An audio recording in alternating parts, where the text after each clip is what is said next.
Quisiera empezar un poco por la descripción de los escritos de Luisa. Como todos sabemos, escribió 36 volúmenes, que son libretas de aproximadamente 300 o 250 páginas manuscritas, que hacen un total aproximado de entre 8 y 10.000 hojas manuscritas. Nuestro Señor, en los primeros volúmenes, digamos del 1 al 10, del 1 al 11, la lleva por el camino conocido de la vida espiritual, de la vida mística, de la santidad humana, en el sentido del desarrollo de la persona humana, en imitación a la humanidad de nuestro Señor, que en realidad a esto se reduciría la santidad. Del volumen 11 o 12 hasta el último, ya es donde le empieza, a partir del 12, a enseñar esta nueva doctrina del vivir en la divina voluntad. Ya no solo de conformarnos, de obedecer, de abandonarnos, sino de tomar vida en la divina voluntad. Este aspecto ya después lo trataremos de profundizar un poco más, porque en este sentido sí es una doctrina, entre comillas, nueva que hay ahora en la Iglesia y que Dios ha querido darnos por medio de Luisa. Esto no es de asombrarse. Por ejemplo, podemos compararlo con Santa Margarita María de Alacoque, a la que nuestro Señor se le apareció también, le enseñó su corazón abierto y le dijo: ese corazón que tanto ha amado a los hombres y que de ellos no ha recibido más que ingratitudes y ofensas. Entonces, a partir de esto, surgió lo nuevo en la Iglesia, repito entre comillas, nuevo, y empezaron a surgir una serie de nuevas actitudes de reparación a nuestro Señor que no había antes en la Iglesia. Empezaron a surgir hasta comunidades y familias religiosas con este carisma nuevo de los oblatos y con todo este acento de reparación que antes no había. Entonces nuestro Señor, con estas almas y con estas manifestaciones que hace a estas almas que Él escoge, va enriqueciendo a la Iglesia y dándonos lo nuevo. No es en el sentido nuevo de que se escriba algo como apéndice de los evangelios o como apéndice del Apocalipsis o algo por el estilo, un nuevo capítulo del Evangelio. No es esto. Ese sería un nuevo al que todos nos opondríamos, pero para Jesús ha sido un nuevo tomando de los mismos evangelios. Entonces, esto nuevo de Luisa está también en los evangelios. Está en el hágase tu voluntad, como en el cielo, en la tierra. Y lo nuevo es profundizar en este punto y enseñar a nuestro Señor hasta dónde llegan estas palabras, qué quieren decir. Porque si no es Dios quien nos ilumina, ¿cómo los hombres vamos a poder descubrir el sentido profundísimo de cada palabra de nuestro Señor? Lo tomaríamos por uno más, y pues por una filosofía hay más o menos incompleta, si no es que contáramos con el Espíritu Santo que nos va a conducir a toda la verdad. A partir del volumen 12, en el texto ya se inicia esta nueva doctrina que ilumina el vivir en la divina voluntad como en el cielo, en la tierra. Del volumen 12 más o menos al 18-19, nuestro Señor le empieza a enseñar utilizando como modelo su humanidad y cómo su humanidad vivió juntamente con su divinidad. Jesús era verdadero Dios y verdadero hombre, y entonces su humanidad es lo primero por donde la empieza a introducir para hacerle conocer cómo obraba su divina voluntad en su humanidad. Una vez que Luisa ya conoce muy bien todo este aspecto y maneja muy bien todo este aspecto de conocer la humanidad de Jesús viviendo en la divina voluntad, y comprende toda la amplitud y la profundidad de este vivir en la divina voluntad, nuestro Señor en los siguientes volúmenes, digamos del volumen 20 al 30, usa otro modelo para continuar enseñándole a vivir en la divina voluntad. Y el modelo en estos volúmenes es Adán antes del pecado. Ya en algunos de los grupos les he más o menos explicado esto. Y esto es interesantísimo, porque pasar de la humanidad de Jesús, de la persona de Jesús, para iluminar a Adán antes del pecado, para hacernos conocer a Adán antes del pecado, cómo obraba, cómo fue creado en la unidad de la voluntad con Dios, en unidad de voluntades, y poder comprenderlo. Esto es también nuevo en la Iglesia. De Adán en la Iglesia no se le tiene en cuenta prácticamente. Todas las menciones que hay de los antiguos empiezan en Abraham, pero de Adán no se dice absolutamente nada, no se usa, no se conoce, no se le toma en cuenta. Parece que no tuviera ninguna importancia. ¿Y por qué? Porque conocemos al Adán del pecado, al Adán pecador, al Adán caído. No conocemos al Adán de la creación, de antes del pecado y del primer periodo de vida que hizo en la unidad de su obrar con Dios. Él hacía la voluntad de Dios como en el cielo y en la tierra.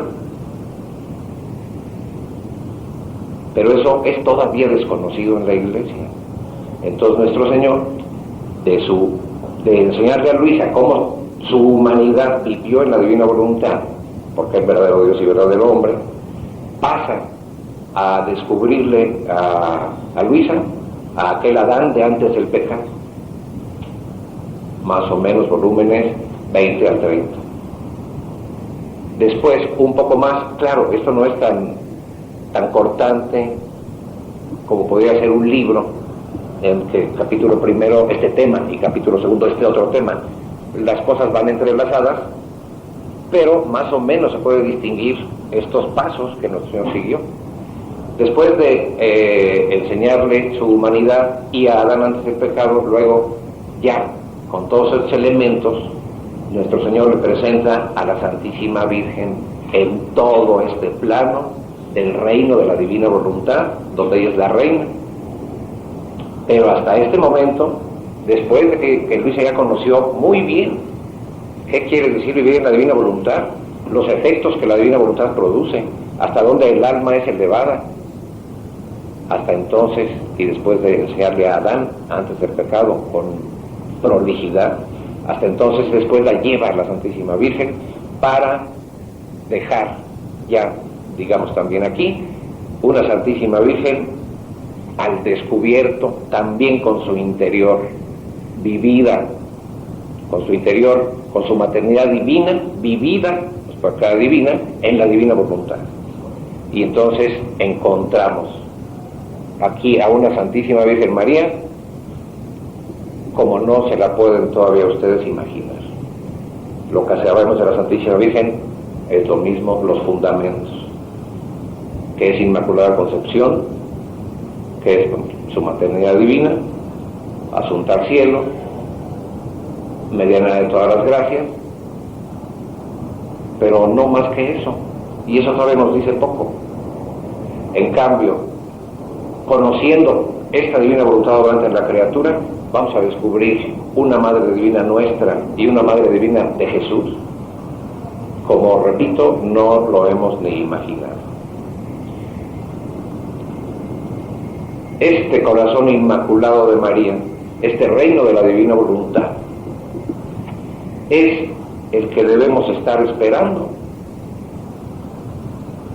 ¿Cuántas manifestaciones de la Santísima Virgen actualmente? Podemos empezar desde Fátima, si tomamos alguna fecha así de partida. Claro, ya desde la Salet, pero ya más en tiempos más actuales nuestros, desde Fátima en 1917. Y pasamos por tantas manifestaciones que ha habido, y en todas es la súplica y el ruego de la Santísima Virgen de que nos preparemos, que nos convirtamos, que recemos el rosario, porque esto es lo que le va a ella, a permitir a ella formar el reino de la divina voluntad, que su corazón triunfe. Y el triunfo de su corazón no es otra cosa que el reino de la divina voluntad como decía en la tierra. Porque en el Evangelio no hay nada que diga que la Santísima, que el corazón del Inmaculado de María triunfara. Difícilmente podemos encontrar el corazón inmaculado de María. Lo encontramos en el llena de gracia, que después la Iglesia nos dice, eso quiere decir Inmaculada Concepción. Pero que el corazón inmaculado de María triunfará, pues eso no tiene ningún fundamento en el Evangelio, absolutamente. En cambio, el venga tu reino, el hágase tu voluntad como en el cielo en la tierra, ese sí tiene un fundamento solidísimo en el Evangelio. Entonces, ese triunfo del corazón inmaculado de María no es otra cosa que el reino de la divina voluntad como en el cielo en la tierra. Como en el cielo en Adán, como en el cielo en Jesús, como en el cielo en Luisa, como en el cielo en María, y como en el cielo en ti y en los que quieran disponerse a conocer este reino de la divina voluntad. En fin, es una descripción más o menos de pasada y por encima de todo el tema de los escritos de Luisa. En Luisa también se pueden distinguir dos partes o dos aspectos importantes. Toda la parte mística de Luisa y toda la doctrina dada por Jesús a Luisa. La parte mística son todas esas experiencias que ella narra, muchas veces, como es lenguaje místico, lo narra demasiado, con modos demasiado humanos. Jesús ha venido, me ha tomado, ha puesto su brazo en mi cuello y me ha dicho. Jesús, casi cada capítulo, tiene su primera parte mística, que es de Luisa. Después ya viene lo que ya no es místico, lo que ya no es de Luisa, lo que es la doctrina. Una cosa es eso, Jesús ha venido y me ha besado y me ha abrazado, y otra cosa es, Jesús me ha dicho, hija mía, mira el sol, cómo con su luz invade la tierra, dando todos los efectos de fecundidad de las flores, de color de las flores. Ese ya no es lenguaje místico, eso ya es entendible para todos. Ese lenguaje místico a veces es dificultoso, sobre todo, por qué no decirlo, para los hombres.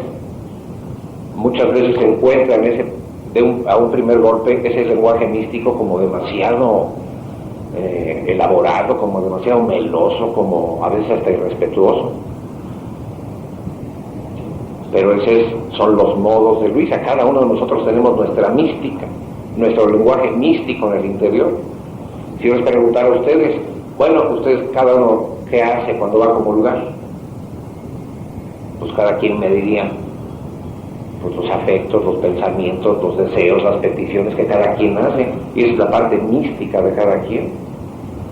¿Y cómo podría explicar algunos afectos, algunas cosas, algunos de ustedes en este campo? Pues tendría que tomar los modos humanos para poder explicarlo. Y verían ustedes, si hicieran el intento, que es bastante difícil ponerse a poner por escrito toda esta parte mística de cada uno de nosotros. Por eso cuando lo vemos en Luisa, a un primer golpe, se siente cierto rechazo por esos modos místicos. Aún en los tiempos de Luisa, algunos sacerdotes que vivieron en aquellos tiempos, que conocieron los escritos, la criticaron, algunos, otros no. Algunos la criticaron por esa parte de su mística. Y el Señor le dice, mira, te voy a dar un ejemplo. El árbol se juzga por sus frutos, no por la corteza. Y aquí tus modos místicos es la corteza del árbol, pero los frutos son los que hacen distinguir la vida que corre dentro de ese árbol, no la corteza. Entonces, no caigamos nosotros también en aquel, digamos, error de rechazar el árbol sin fijarnos en los frutos y en la vida que corre dentro, solo por la corteza de los modos místicos.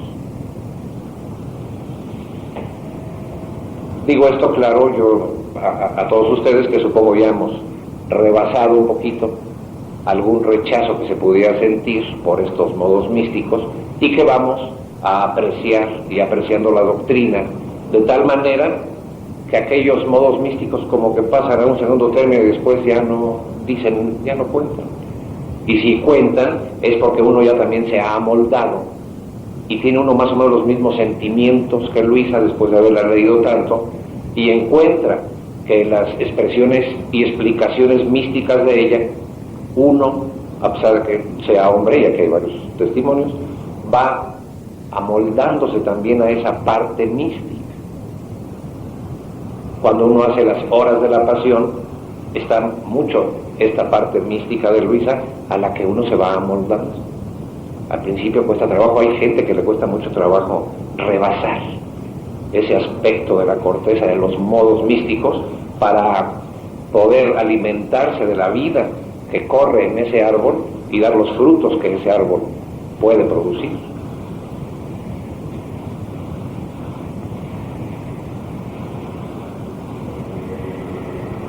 Adentrándonos un poco más ya en el aspecto de qué es vivir en la divina voluntad y la diferencia que hay con el solo hacerla.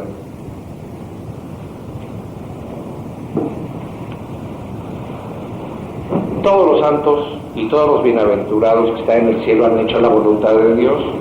¿Quién más? ¿Quién menos? ¿Quién más heroicamente? ¿Quién más heroicamente en algún punto? ¿En alguna virtud? ¿Quién más heroicamente en otra? Todos han hecho la voluntad de Dios, porque si no hacemos la voluntad de Dios no hay entrada al cielo. Entonces, como decía yo hace algunos momentos, ¿cuál es la novedad en Luisa? No solo hacer la voluntad de Dios en el sentido de cumplir sus disposiciones, los mandamientos, de cumplir, esas son disposiciones de orden general para todos, que estamos obligados a hacer esa voluntad de Dios de obediencia a los mandamientos, a las disposiciones de la voluntad de Dios.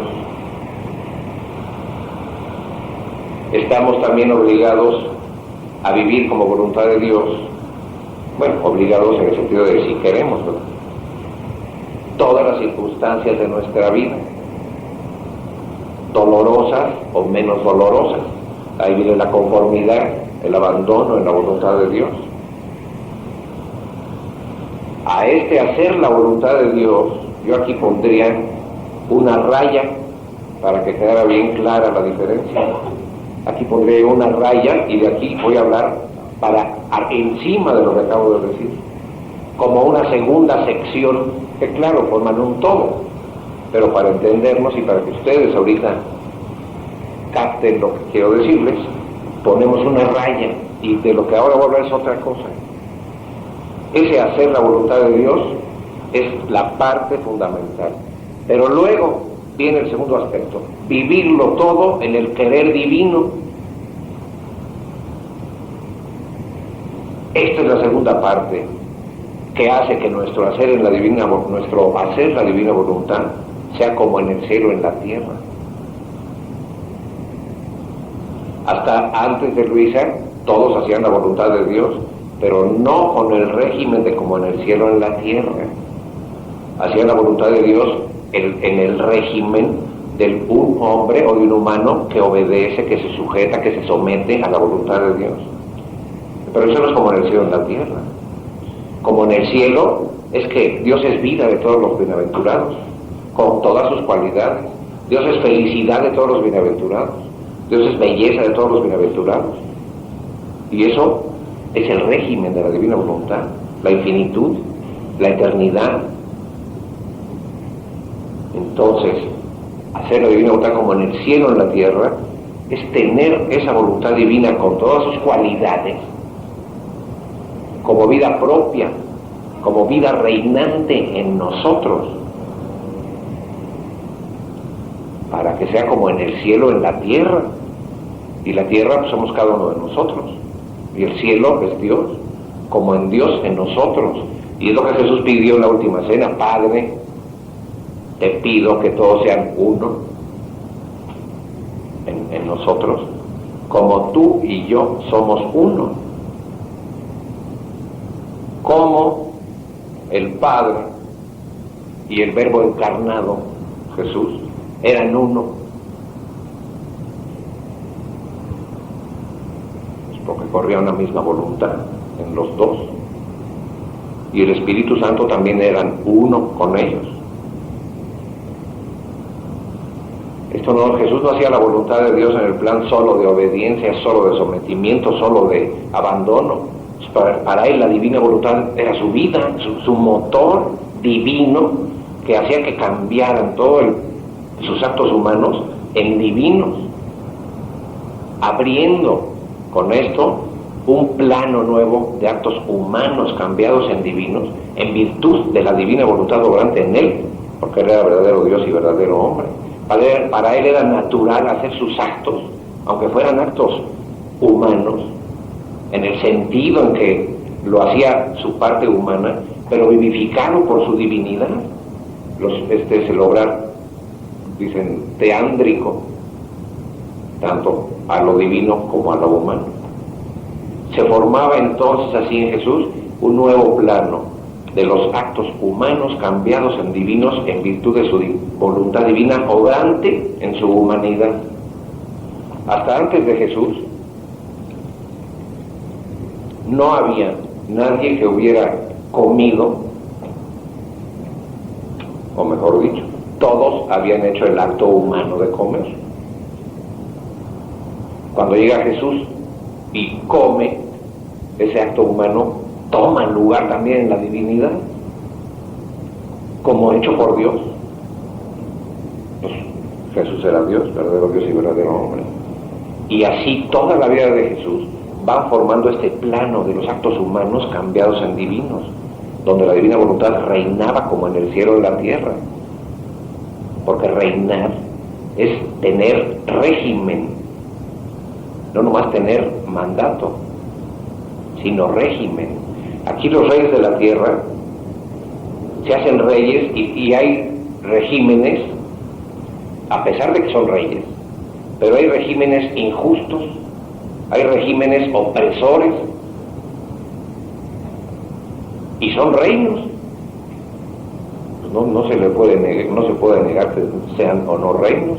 Si hay un rey, un régimen y un pueblo, a pesar de que el régimen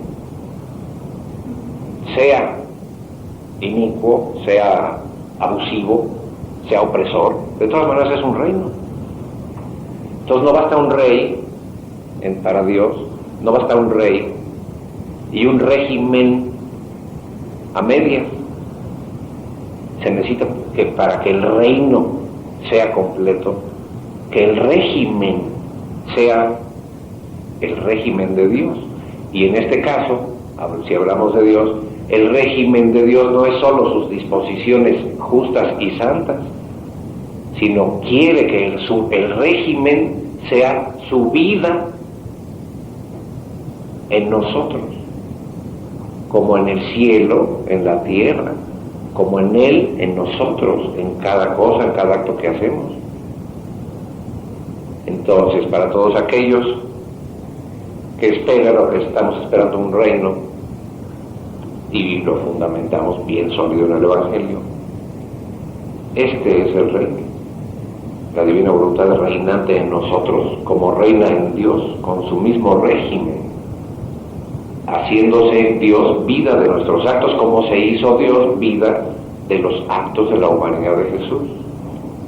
Entonces esta es toda la segunda parte del vivir en el querer divino y de hacer reinar la voluntad de Dios como en el cielo y en la tierra, y el triunfo del corazón inmaculado de María y la plenitud a la que algunos otros grupos están esperando, la plenitud y la totalidad que solo se encuentra en el régimen del reino de la divina voluntad, como en el cielo en la tierra, como en Dios en nosotros. De otra manera, quien espera reinos y no espera pues todavía no tiene, por desgracia, un reino verdadero y un reino que valga la pena esperar, un reino por el que valga la pena sacrificarse. Porque si esperan un reino de alguna manera desfigurado o no lo suficientemente conocido, borroso, pues corren el riesgo de estar esperando cosas que nunca vendrán y sacrificándose por cosas que nunca vendrán. Entonces, una gracia de Dios muy grande, tener muy claro hacia dónde vamos, qué debemos hacer y cómo debemos hacer. Para poder adentrarnos en este vivir en la divina voluntad, pues se necesitan varias cosas. Primero, pues querer conocer que existe este reino y querer conocer esta divina voluntad. Tener la buena voluntad de decir, claro, yo ahora escuché esto que yo no conocía, como quisiera conocer más, penetrar más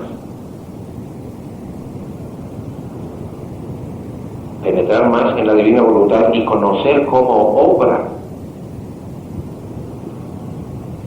para después apreciar este inmenso tesoro que Dios nos ha dado por medio de Luisa, apreciarlo más que a la vida propia y estar dispuesto a sacrificarse con tal de obtenerlo.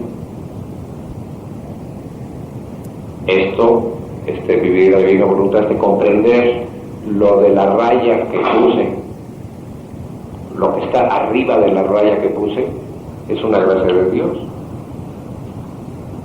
¿Y Dios cómo va a darnos su gracia? Pues tenemos que pedírsela. Porque el pedir a Dios no es tanto forzarlo a que nos dé algo, sino más bien es disponernos a que nos dé lo que nos quiere dar. Pedir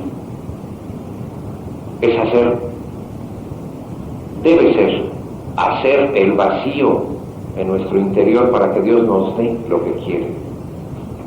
No tanto llenar nuestra voluntad con nuestros deseos y querer forzar de alguna manera a Dios para que nos dé lo que nosotros queremos.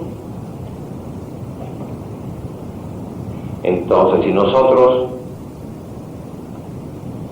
sabemos, y esto es muy importante, que Dios quiere dar su voluntad como vida a las criaturas, sabemos que puede darlo, porque es Dios. Sabemos que quiere darlo, porque lo dejó desde hace 2000 años, nos dejó pidiéndolo. Imagínense ustedes, si Jesús nos hubiera dejado pidiendo algo que no quería dar.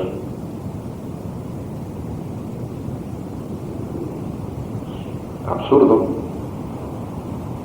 No, nos dejó pidiendo algo que quiere dar, para que nosotros pidiéndolo hiciéramos el espacio donde recibirlo. Y así sucedió también en el Antiguo Testamento.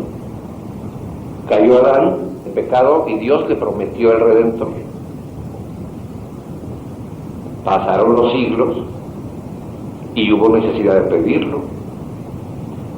Los antiguos sabían que Dios quería dar el Redentor, porque Adán se los platico. El que recibió la promesa fue Adán y la transmitió a sus descendientes.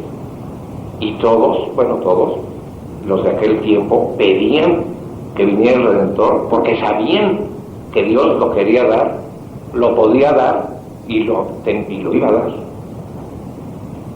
Lo mismo, los puso a rezar, los puso a pedir lo que Él quería dar, para, con este pedir, abrir el espacio donde dar. Después vino Jesús, pasaron los siglos y la promesa no decayó. A Dios no se le olvidó. No es que, como nosotros, hubiera podido decir, hace 4000 años, pues ya no me acuerdo qué les dije, o qué les prometí, pues ya se me olvidó. No, pues quedó en acto de hacerse, y llegado el momento, habiendo la suficiente cantidad, digamos, de petición por parte de las criaturas, viene la Santísima Virgen para que sea la última que a nombre de todos pida la encarnación del Verbo, y Dios le da el poder a ella, su voluntad divina, para decir su fiat, hágase en mí tu palabra, y entonces el Verbo se hace carne y Dios da lo que quería dar, porque la criatura lo había pedido y había hecho el espacio donde darlo. Está toda la vida de Jesús. Señor, enséñanos a orar como tú rezas, como tú oras. Quiere decir que Jesús no inventó el Padre Nuestro en ese momento. El Padre Nuestro, yo pienso que se lo enseñó la Santísima Virgen, humanamente hablando, un poquito así. Pero bien, sea como sea, Jesús pedía y rezaba el Padre Nuestro antes de que los apóstoles le dijeron, enséñanos a rezar como tú rezas. Pues él ya lo rezaba. Y lo había rezado tantas veces delante de su Padre, que había obtenido para todos lo que pedía. Por eso se los enseñó a rezar, para que continuaran pidiendo. Entonces, cuando Jesús reza aquel Padre Nuestro, primero para enseñárselos, digamos, en público, ¿qué sucede? De nuevo promete un reino y nos deja pidiéndolo. Hágase tu voluntad, venga tu reino, hágase tu voluntad. Si el reino de la divina voluntad, si él hágase tu voluntad como en el cielo, en la tierra, no habría de venir nunca. Como Jesús lo habría pedido él primero. Y luego menos dejarnos a todos pidiéndolo con toda la iglesia comprometida. Imagínense qué ridículo. Si Dios no quisiera dar el reino de la divina voluntad como en el cielo y en la tierra, hemos hecho el ridículo desde hace 2000 años, y el primero que lo habría hecho sería él, lo cual es verdaderamente absurdo. Entonces aquel pedir el reino de la divina voluntad como en el cielo y en la tierra fue ganarlo, como fue aquel prometer el Redentor. Jesús, de una manera más solemne que el modo que usó Dios de prometer el Redentor, de una manera más solemne promete el reino de la divina voluntad como en el cielo y en la tierra. Y digo más solemne porque cuando Adán cayó, fue Dios que le hizo la promesa a Adán pecador, a Adán en el pecado. Acá no, acá el Verbo encarnado, que a gritos comprometía a su Padre a dar este reino de la divina voluntad, porque aquella petición de Jesús está en acto de pedirse, y cada vez que nosotros rezamos un Padre Nuestro, aunque nosotros hasta ahora todavía no lo sepamos, es Jesús que repite con toda su potencia la misma petición: hágase tu voluntad como en el cielo y en la tierra, darnos el perdón, etcétera. Todo el Padre Nuestro que yo he querido por ahora es concentrarme o centrarme en esto de venga tu reino, hágase tu voluntad como en el cielo y en la tierra. Así que es infalible que este reino vendrá, absolutamente. No hay otro reino que podemos esperar. Por eso, cuando se habla de reino, no se puede hablar de otro más que de este. Y como cuando se habla medio sospechosamente de algún otro reino, la Iglesia interviene y dice, no es así. Tenemos casos muy actuales, el de Basula, como le achacan o le cargan que está esperando un reino medio raro. Pues no es tan raro, porque por lo pronto es un reino espiritual, ya va bien encaminado. Pero en fin, todo esto o se dice como lo estoy diciendo yo, porque es el Padre Nuestro sin retoque, o se corre el riesgo, como les digo, de desfigurar lo que esperamos. Bueno, entonces esto nos dé pues este entusiasmo, esta confianza, y como decía el Padre al principio, pues estamos al fin de unos tiempos, así como estuvieron al fin de tiempos antes de la encarnación del Verbo. La encarnación del Verbo fue el fin de un tiempo y principio de otro tiempo.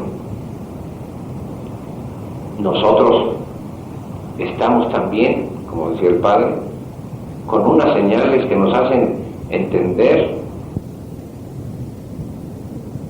no es otra cosa que la desfiguración de lo que Dios quiere hacer. Pero la señal más segura de que estamos cerca de estos nuevos tiempos es que Dios, dirigiéndose a un alma pequeña como fue Luisa, le manifiesta los secretos de su reino, le manifiesta que lo quiere dar, le manifiesta, y luego la Santísima Virgen se aparece por varias partes para que pidamos con el Santo Rosario, para que nos convirtamos y nos dispongamos. Esas son las señales más seguras de que estamos a finales de un tiempo y principios de otro tiempo. Los tiempos del reino de la divina voluntad, como nació en la tierra. Entonces,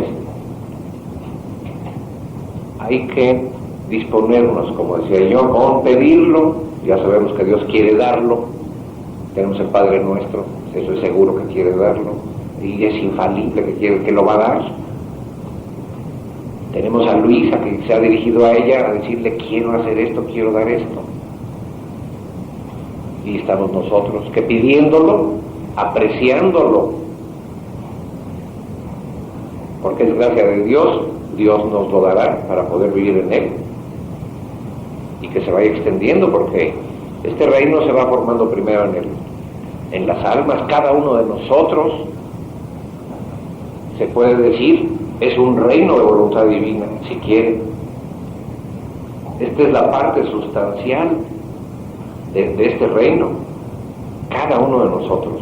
Dios quiere reinar por primera cosa en cada uno de nosotros, y luego extender ese reino a los demás, y así será como se extienda y como venga el reino. La parte sustancial de esto es que cada uno de nosotros sea un reino de voluntad divina. Nuestro Señor también, en otro capítulo, le dice a Luisa, sucederá como sucedió en la redención. El reino de la redención se formó en los 30 años que yo viví en Nazaret. Ahí, en el silencio y en el secreto, hice la parte sustancial. Lo demás, salir y hacerlo conocer, fue la parte secundaria. Si no hubiera hecho la parte sustancial, en los 30 años que vivió, con toda su actividad interior en la divina voluntad, recorriendo los pensamientos de todos, los deseos de todos y de cada uno, rehaciéndolos en su humanidad, sufriendo penas inauditas, si no hubiera hecho esa parte sustancial en los 30 años, pues ¿qué hubiera salido a decir? Al contrario, la parte sustancial fue muchísimo mayor que lo poco que salió a decir y a hacer comprender y a hacer notar. Entonces así, la parte sustancial de este reino de la divina voluntad, la parte inicial, ya está hecha, es Luisa. Entonces, y esta parte sustancial es la que tiene que irse extendiendo en nosotros. Un alma que vive en la divina voluntad es un reino de voluntad divina, y cada acto que hace va como poblando ese reino que es esa alma. Un acto de más hecho en esta unidad de la divina voluntad es un poblador de más que vamos haciendo salir en el reino que somos cada uno de nosotros, hasta que estos reinos, como casas de Nazaret, una más otra, se vayan juntando y así se va extendiendo el reino. Y esto tenga su expresión, su derrame hacia el exterior, para que también en el exterior las cosas cambien. Pero lo primero que tiene que cambiar es lo interior. Dios no va a venir a cambiar las cosas por fuera y nosotros nos vamos a quedar igual. Eso no tiene sentido.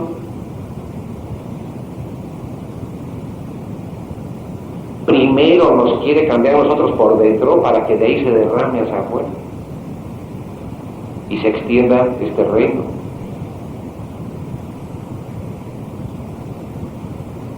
Entonces, para concretar, conocer, apreciar, pedir el reino de la divina voluntad, disponernos a recibirlo, estar dispuestos a sacrificar la propia vida y con estas condiciones, si los tomamos en serio, yo les puedo asegurar que Dios nos hará vivir en su voluntad, con el régimen de su vida como vida nuestra. Bueno, pues por esas palabras creo que podemos terminar en la primera parte, tomar un descanso.